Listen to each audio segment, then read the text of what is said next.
2024 లేదా 25లో డిగ్రీ లేదా బీటెక్ చదివారా? సాఫ్ట్‌వేర్ జాబ్ కోసం ఎదురు చూస్తున్నారా? అయితే కోడ్ జ్ఞాన్ 100 డేస్ కోర్సులో చేరండి. జాబ్ సాధించండి. Welcome to Suman TV. నేను మీ సుమన్ టీవీ నాగ్. చాలామంది రికవరీ ఏజెంట్స్ మహిళలను కూడా చూడకుండా హెరాస్ చేస్తూ ఉంటారు. మీరు అది చేయండి, ఇది చేయండి, లేదంటే ఇది చేస్తాను, అది చేస్తానని చెప్పి ఇష్టం వచ్చినట్లు మాట్లాడేటువంటి వాళ్ళు, అసభ్య పదజాలంతో మాట్లాడేటువంటి వాళ్ళు, అబ్యూస్ చేసేటువంటి వాళ్ళు చాలామంది ఉంటారు. రికవరీ ఏజెంట్స్లోనే చాలామంది. అమ్మ చట్టాలు మీకు మీకోసం అంటూ కొన్ని రాసిచ్చాయి.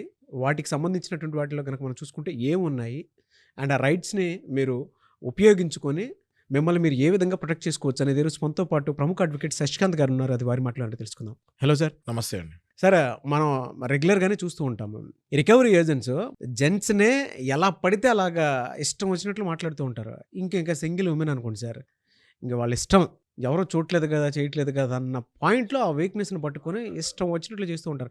నేను చెప్పటం అని కాదు సార్, కింద కామెంట్ బాక్స్లోనే చాలా వస్తాయి మనకి. కరెక్ట్ అండి, కరెక్ట్, నేను ఒప్పుకుంటాను. సార్, వాళ్ళ హరాస్మెంట్కి చట్టాలు అసలు ఏం చెప్తున్నాయి సార్? అంటే రికవరీ ఏజెంట్స్ పెట్టేటువంటి హరాస్మెంట్స్ ఏవైతే ఉన్నాయో మహిళల మీద ప్రత్యేకించి చట్టాలు అసలు ఏం చెప్తున్నాయి? ఈ టాపిక్ మీద మీరు ఒక ఉద్యమంలాగా మాట్లాడుతున్నారు. ప్రతిరోజు ఈ కలెక్షన్ హెరాస్మెంట్ వల్ల ఎంతోమంది చనిపోతున్నారు నాగరాజు గారు. సో ముందు మిమ్మల్ని కంటిన్యూస్గా ఈ అవేర్నెస్ క్రియేట్ చేస్తున్నందుకు, మాలాంటి అడ్వకేట్స్తో మాట్లాడి క్రియేట్ చేస్తున్నందుకు మిమ్మల్ని అభినందిస్తూ, ఈ అవేర్నెస్ కేవలం ఎవరైతే బాధపడుతున్నారో ఆ మహిళలకే కాకుండా ఈ అవేర్నెస్ కలెక్షన్ వాళ్ళకు కూడా అండి. ఎందుకంటే చాలామంది కలెక్షన్ వాళ్ళకి తెలియదు కదా, సరిగ్గా చదువుకోరాళ్ళు. వాళ్ళకి తెలియక పైవాళ్ళ ఒత్తిడికి ఇలా మాట్లాడండి అంటే వెళ్ళి మాట్లాడేస్తారు. ఆ తర్వాత వాళ్ళ మీద ఏం సెక్షన్స్ పడతాయన్నది మనం మాట్లాడుకుందాం.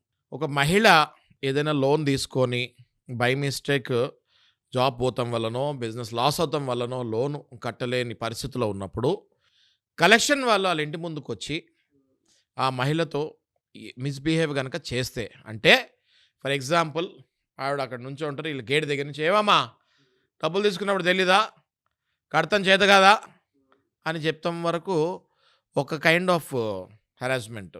శృతి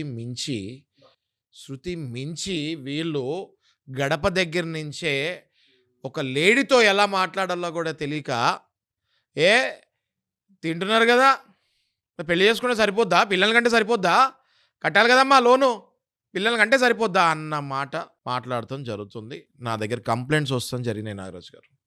క్లియర్లీ ఇట్ అట్రాక్ట్స్ సెక్షన్ 509.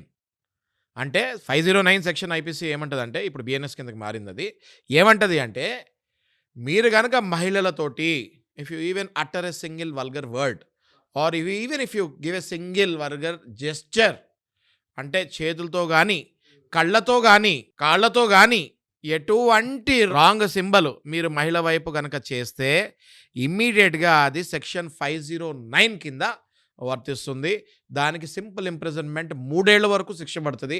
ఆ తర్వాత మీకు ఫ్యూచర్లో జాబ్లో వస్తాం కూడా కష్టం అవుతుంది కలెక్షన్ వాళ్ళకి కావాల్సింది కూడా అదే సార్. అంటే ఆ హెరాస్మెంట్ నుంచి ఎలా బయటపడాలనేటువంటి దాని మీద చూస్తున్నారు.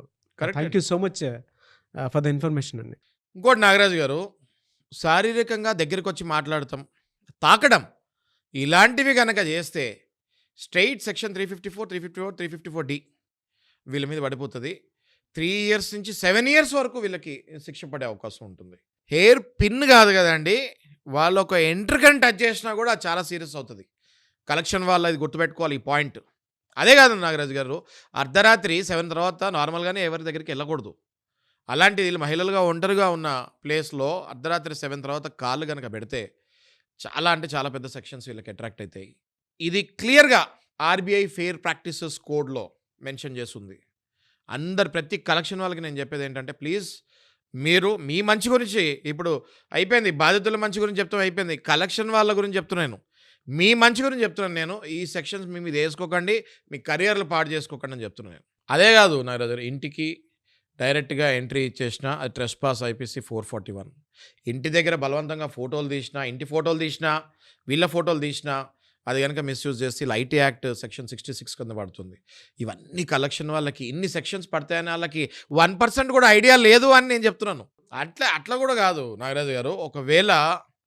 ఒకవేళ అసభ్యంగా మాట్లాడుతూ గట్టిగా మాట్లాడినా, నువ్వు ఇప్పుడు నాతో మాట్లాడకపోతే నేను మీ ఇంటి దగ్గరికి వస్తా అని ఎవరైనా మహిళతో చెప్తే అది క్రిమినల్ ఇంటిమిడేషన్ కిందకు వస్తుంది. సెక్షన్ 503, 506 అట్రాక్ట్ అవుతాయి.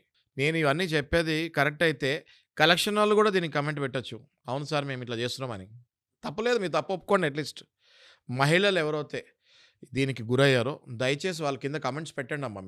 మీరు కమెంట్స్ పెడితేనే చూసే వాళ్ళకు కూడా అర్థమవుతుంది. ఆహా, ఫ్యూచర్లో లోన్ తీసుకొని కట్టకపోతే ఇంత దారుణంగా ఉంటుందో మా పరిస్థితి అని. లోన్ తీసుకునే ముందు 100 సార్లు ఆలోచించాలి. ఏం చేయాలి సార్ వాళ్ళు? సార్ వెంటనే వాళ్ళు నాగరాజు గారు పోలీస్ స్టేషన్కి వెళ్ళాలి. ఈ 354, 354A, ఐటీ సెక్షన్ 66, ఇది కాకుండా ఐపీసీలో 506, 503 ఈ సెక్షన్స్ 354 స్టాకింగ్ అంటే ఏంటి? ఇక ఆ మహిళ ఎటో ఇంటి నుంచి వెళ్తుంది బస్ స్టాప్కి, ఇటు బస్ స్టాప్ దగ్గరికి వెళ్ళి నుంచి ఉంటాడు, మేడం మీరు పర్సనల్ లోన్ పెండింగ్ ఉంది అని. ఎంత దారుణం అండి అది, ఎంత దారుణం. ఆర్బీఐ ఫెయిర్ ప్రాక్టీస్ కోడ్లో ఇవేమి లేవే. మరి మీరు ఎట్లా చేస్తారు? ఎంత గుండెలో ధైర్యం ఉండాలి మీకు జైనికి. Yes are no? అంటే సమాజంలో కలెక్షన్ వాళ్ళు అంటే మీరు పెద్ద గుండాలు అనుకుంటున్నారా, లేదా హీరోలు అనుకుంటున్నారా, 2 అనుకుంటున్నారా? 2 కాదు, మీరు 0. మీరు అర్థం చేసుకోండి. మీరు పోలీసు కాదు, అడ్వకేటు కాదు, న్యాయ వ్యవస్థ సంబంధం లేదు మీకు. దయచేసి రూల్స్ ఫాలో అవ్వండి, లేదా కఠిన శిక్షలు మీ మీద పడతాయి. ఒకటే గుర్తుపెట్టుకోండి, మీతో కనుక ఇలా బిహేవ్ చేస్తే క్లియర్గా సెక్షన్స్ ఉన్నాయండి. 509 అసభ్య మాటలు, 354 శారీరక వేధింపులు, 506 బెదిరింపులు. ఆర్బీఐ ఫెయిర్ ప్రాక్టీస్ కిందకి ఇవేమీ రావు. మీరు వెంటనే ఏం చేయొచ్చు, నేను చెప్పాను ఇందాక, స్థానిక పోలీస్ స్టేషన్కి వెళ్ళండి. వాళ్ళు కనుక కంప్లైంట్ తీసుకొని యాక్షన్ తీసుకోకపోతే అడ్వకేట్ దగ్గరికి వెళ్ళండి. ఆ తర్వాత మీరు వెంటనే ఆర్బీఐకి, ఓంబడ్స్మెన్కి మెయిల్ పెట్టండి. కానీ ఒకటే నా రిక్వెస్ట్, దయచేసి మీరు ఏదో ఒక ఎవిడెన్స్ వస్తే ఆడ గేట్ దగ్గరికి వచ్చి న్యూసెన్స్ చేసినప్పుడు, మీతో అసభ్యంగా మాట్లాడేటప్పుడు దయచేసి రికార్డింగ్ చేయండి, ఫోటో తీసుకోండి, లేదా వీడియో తీయండి. అవి మాకు ఎంతో ఉపయోగపడతాయి మిమ్మల్ని కాపాడటానికి. అంతేకాదు నాగరాజు గారు, అట్లీస్ట్ మెసేజ్ల్లో అసభ్యంగా పెడితే దాని స్క్రీన్ షాట్ తీసి సేవ్ చేసుకోమని చెప్తాను. ఎనీవే సార్, థ్యాంక్ యూ అండి. నిజంగా చాలా మంచి ఇన్ఫర్మేషన్ అది. ఇన్ని సెక్షన్స్ వాళ్ళకి అప్లికేబుల్ అవుతున్నాయి అని అంటే చాలామందికి తెలియదు. రికవరీ ఏజెంట్స్ సంబంధించి హరాస్మెంట్ ఎక్కువ గురవుతున్నారు, కానీ ఇన్ని ఉన్నాయని తెలియదు. మీలాంటి వాళ్ళు ఇలాంటి ఇన్ఫర్మేషన్ ఇవ్వటం really great. Thank you so much. And వాళ్ళకి మీరు హెల్ప్ అవ్వాలని మాత్రం కోరుకుంటున్నాను డెఫినెట్గా. సో మీరు ఎవరన్నా సరే అప్రోచ్ అవ్వాలనుకుంటే మాత్రం అలాంటి హరాస్మెంట్ జరుగుతుంది అని అంటే డెఫినెట్గా మీరు అప్రోచ్ అవ్వచ్చు. లేదా మీ ఇళ్లలోనే, మీ ఇంటి చుట్టుపక్కల ఉన్నటువంటి వాళ్ళకే చాలామందికి జరుగుతూ ఉంటాయి ఇవి. కనీసం అది గుర్తించైనా సరే అట్లీస్ట్ మీరు అప్రోచ్ అయినా డెఫినెట్గా మిమ్మల్ని మీరు కాపాడుకున్నట్టు ఉంటుంది, వాళ్ళని కూడా మీరు కాపాడినట్టు ఉంటుంది. Thank you so much Shashikanth garu. Thank you Nagaraju.